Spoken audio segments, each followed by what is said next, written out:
imwe chanjo pa kwamba chitamba ngeiboza etipike wa mwanja meli pa kwamba chitamba ngesaza vakavyo papa petu paki kushitia ni ngozi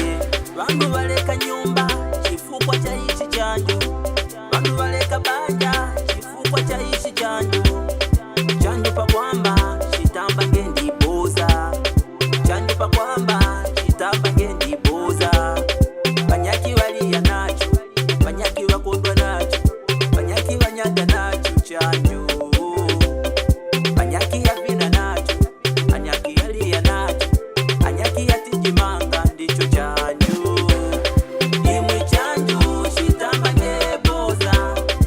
etipike wa mwanja meli imwe chanjo chitamba ngeboza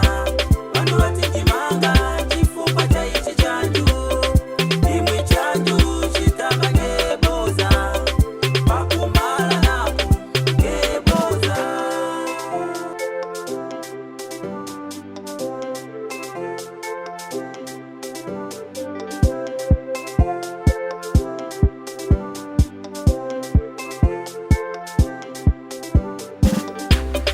Mubukula umoyo na muso chanjo chikulembeka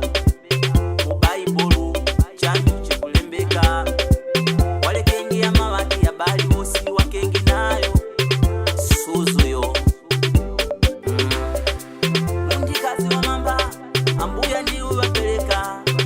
kabwele mawa watu wa kwa kusatana kuruwa cha kupembela usani ya mtukazi wa mamba wachanjo wa kusunga banja pakuti chanjo chanjo